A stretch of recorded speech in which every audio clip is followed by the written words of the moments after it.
Hello friends, स्वागत है आपका अपने यूट्यूब चैनल स्टडी 99 तक पर। यदि आप चैनल को फर्स्ट टाइम विजिट कर रहे हैं तो चैनल को सब्सक्राइब करें, साथ ही बेल आइकन को भी दबाएं। चलिए फ्रेंड्स, आज हम लोग करते हैं पेपर सेकंड का पार्ट 2। ओके, और हम आपको करवा रहे हैं ऑब्जेक्टिव क्वेश्चन, समझे। चलिए फ्रेंड्स, आगे बढ़ते हैं। क्वेश्चन नंबर 1 हम देखते हैं।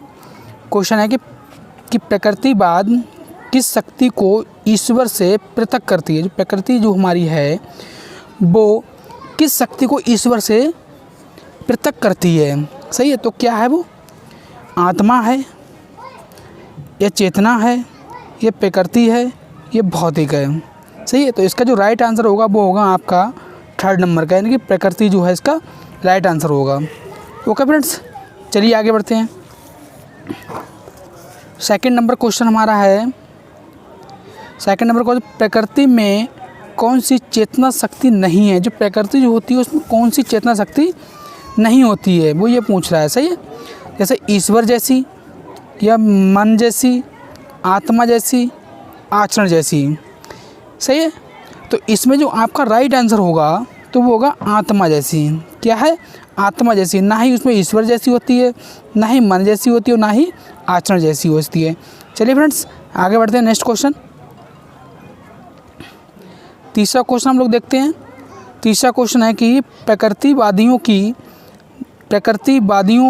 की दृष्टि में कौन सा ज्ञान सब कुछ है। जो प्रकृतिवादी जो है उसकी दृष्टि में ऐसा कौन सा ज्ञान है जो सब कुछ है। सही है, प्रत्यक्ष ज्ञान है, संपूर्ण ज्ञान है, अप्रत्यक्ष ज्ञान है, या ईश्वरीय ज्ञान है, या ईश्वरीय ज्ञान है। तो इसमें ही ना ही आपका संपूर्ण ज्ञान होगा, ना ही अप्रत्यक्ष ज्ञान होगा, और ना ही आपका ईश्वरीय ज्ञान होगा। तो एकमात्र ऑप्शन बचा, वो आपका बचा कौन सा? प्रत्यक्ष ज्ञान। यही इसका राइट आंसर होगा। चलिए फ्रेंड्स, हम लोग आगे बढ़ते हैं। क्वेश्चन नंबर 4, प्रकृतिवादियों का एक सिद्धांत है। जो प्रकृतिवादी जो है उनका एक सिद्धांत क्या है। सही है, जैसे सारा संसार एक मशीन है क्या, या घटनाओं का घटना, उच्च कोटि के प्राणियों का सृजन, या उपयुक्त तीनों। तो इसका जो सटीक आंसर होगा वो आंसर होगा कि सारा संसार जो है वो क्या है? एक मशीन है। सही है, चलिए फ्रेंड्स हम आगे बढ़ते हैं। क्वेश्चन नंबर 5 देखते हैं हम लोग। प्रकृतिवादी शिक्षा की एक विशेषता क्या है। जो प्रकृतिवादी शिक्षा जो है उसकी विशेषता क्या है। सही है, प्रकृति का अनुसरण करना, बाल केंद्रित रूप, स्वतंत्रता, या निषेध। सही है, तो इसका जो आंसर होगा वो होगा आपका निषेधात्मक शिक्षा। क्या होगा? निषेधात्मक शिक्षा। चलिए फ्रेंड्स हम आगे बढ़ते हैं। नेक्स्ट क्वेश्चन, क्वेश्चन नंबर 6 देखते हैं हम। क्वेश्चन नंबर 6 देखते हैं। क्वेश्चन नंबर 6 है, प्रकृतिवादी शिक्षा का एक उद्देश्य है। जो प्रकृतिवादी शिक्षा उसका उद्देश्य क्या है। सही, ये पूछ रहा है इसमें। तो इसका क्या है? प्राकृतिक शक्तियाँ, या पर्यावरण की अनुकूलता, पूर्ण मानव, जातीय अनुभव का परिचय है। सही, वो कह रहा है कि जो प्रकृतिवादी शिक्षा का उद्देश्य क्या है, कि प्राकृतिक शक्तियों का मतलब प्राकृतिक शक्तियाँ जो होती हैं उसका ज्ञान, या पर्यावरण की अनुकूलता, पूर्ण मानव, या जातीय अनुभवों का परिचय करना। क्या है ये? इसमें कौन से उद्देश्य है? तो इसका जो आंसर होगा वो होगा पर्यावरण की अनुकूलता। पर्यावरण की अनुकूलता है, ये प्रकृतिवादी शिक्षा का क्या है? एक उद्देश्य है। सही है, चलिए फ्रेंड्स हम आगे बढ़ते हैं। क्वेश्चन नंबर 7 देखते हैं हम लोग। क्वेश्चन नंबर 7 है, कौन सी पद्धति प्रकृतिवादियों से संबंधित है। ऐसी कौन सी पद्धति है जो प्रकृतिवादियों से संबंधित है। तो वो आपकी है मॉन्टेसरी पद्धति। मॉन्टेसरी पद्धति जो है वो आपकी प्रकृतिवादियों से संबंधित है। चलिए फ्रेंड्स, नेक्स्ट क्वेश्चन है कि प्रकृतिवादियों का विश्वास किसमें नहीं है। जो प्रकृतिवादी जो व्यक्ति होते हैं उनका विश्वास किसमें नहीं होता है। जैसे आत्मा में नहीं होता है, परमात्मा में नहीं होता है, स्वर्ग नरक में नहीं होता है, या तीनों में नहीं होता है। तो इनका जो विश्वास नहीं होता है वो तीनों में ही नहीं होता। जो प्रकृतिवादी जो होते हैं वो ना आत्मा में विश्वास करते हैं, ना परमात्मा विश्वास करते हैं, और ना ही नरक और स्वर्ग जो होता है इसमें भी कोई विश्वास नहीं करते हैं। चलिए फ्रेंड्स हम आगे नेक्स्ट क्वेश्चन देखते हैं। Question number 9।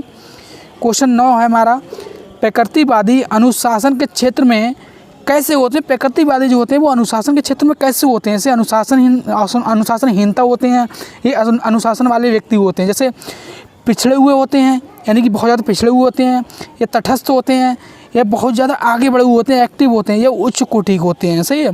तो इसमें जो होते हैं जो प्रकृतिवादी जो अनुशासन के क्षेत्र में ये लोग जो होते हैं बहुत ही ज़्यादा पिछड़े हुए माने जाते हैं। कैसे माने जाते हैं? पिछड़े हुए। चलिए फ्रेंड्स हम लोग आगे बढ़ते हैं। क्वेश्चन नंबर 10 है हमारा कि प्रकृतिवादियों ने किस शिक्षा की ओर अधिक ध्यान दिया। जो प्रकृतिवादी हैं उन्होंने किस शिक्षा की ओर अधिक ध्यान दिया? जैसे प्रकृति शिक्षा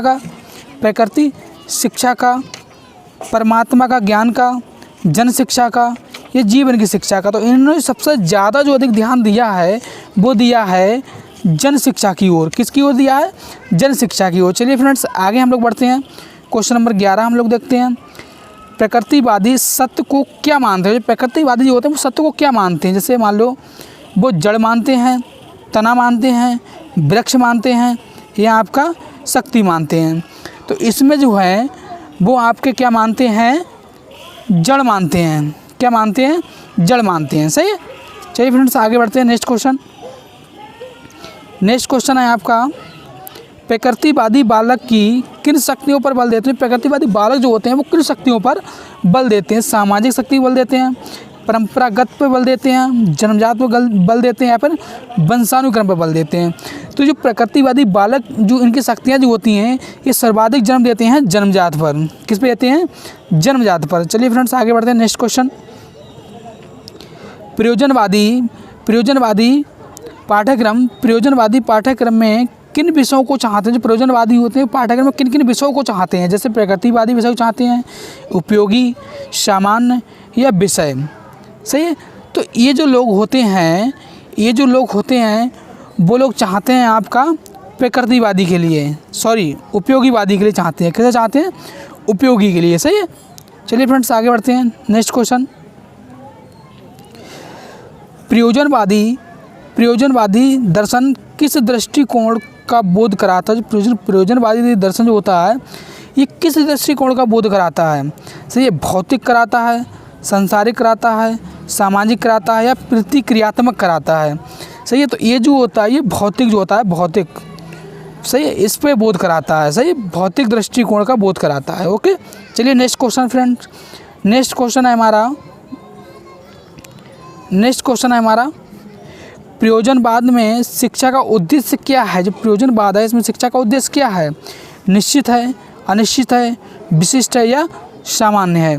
तो प्रयोजनवाद में शिक्षा का जो उद्देश्य होता है वह उद्देश्य इनका अनिश्चित होता है। क्या होता है? अनिश्चित होता है। सही है। चलिए फ्रेंड्स नेक्स्ट क्वेश्चन आगे बढ़ते हैं हम लोग। अगला क्वेश्चन है इसका, प्रयोजनवादियों की दृष्टि में विषय किस रूप में होना चाहिए? जो प्रयोजनवादी जो हैं उनकी दृष्टि में विषय किस रूप में होना चाहिए? जैसे मान लो योग्यता पर आधारित होना चाहिए, सामान्य पर आधारित होना चाहिए, विशिष्ट रूप में होना चाहिए, या क्रमवार होना चाहिए? तो इसका जो आपका आंसर होगा वो होगा आपका क्रमवार। क्या होगा? क्रमवार इसमें होना चाहिए फ्रेंड्स। ओके। ना ही आपका योग्यता बार होगा, ना सामान्य पर होगा, ना आपका विशिष्ट पर होगा।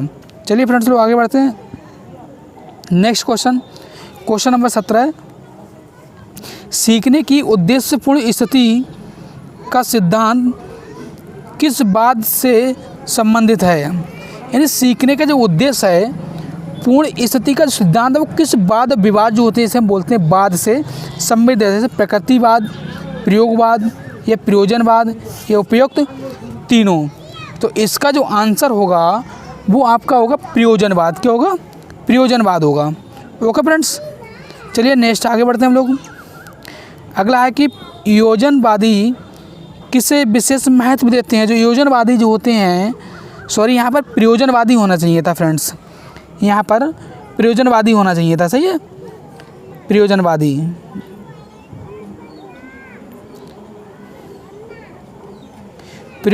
होना चाहिए। सही है। प्रयोजनवादी किसे विशेष महत्व देते हैं?